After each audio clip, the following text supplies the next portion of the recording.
প্রথম দফার ভোট বাংলার মাত্র ৩টি কেন্দ্রে আজ ভোট, আর তাতেই একের পর এক অশান্তির খবর। আর অশান্তির এপিসেন্টার সেই কোচবিহার। ভোট শুরুর আগে থেকেই কোনায় কোনায় অশান্তি।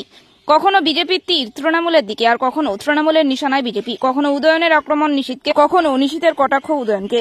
আর এই সংঘাতে কখনো রক্তাক্ত হলো বিজেপি, কখনো আতঙ্ক ছড়ালো তৃণমূল সমর্থকদের মধ্যে।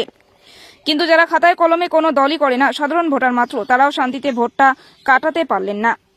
গণতন্ত্রের উৎসব হয়ে উঠল ভয়াবহ। গণতন্ত্রের উৎসবে রেহাই পেলেন না ভোটার। ঘটনাস্থল সেই শীতলকুচি, যে শীতলকুচি 2021-এর বিধানসভা ভোটে গুলি চলেছিল। সেখানেই এবার আক্রান্ত ভোটার দাঁড়িয়েছিলেন লাইনে। হঠাৎই অতর্কিত হামলা। শীতলকুচিতে গণতন্ত্রের উৎসবে রেহাই পেলেন না ভোটার।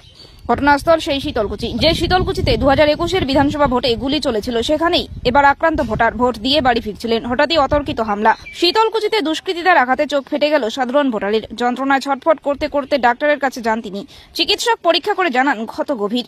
আপাতত চোখে ব্যান্ডেজ করা হয়েছে। ছেলের এই অবস্থা দেখে চোখে জল এসে গিয়েছে মায়ের।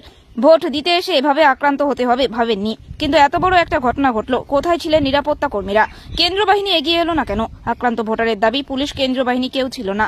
কারা ঘটালো এমনটা? চেনা কেউ? পুরনো শত্রুতা? আক্রান্ত জানালেন, তৃণমূলের দুষ্কৃতীরা এমনটা ঘটিয়েছে। সব মিলিয়ে প্রথম দফার ভোট অশান্তির এপিসেন্টার হয়ে উঠল কোচবিহার। দিকে দিকে তৃণমূল বিজেপি সংঘর্ষের ঘটনার খবর এসেছে। সকাল থেকে ভোটের ময়দানে নেমেছেন উদয়ন গুহ। 4.5 ঘন্টা পরে বাড়ি থেকে বেরিয়েছেন নিশীথ। তবু অশান্তি থামার নামই নেই। দাদা কি হয়েছিল?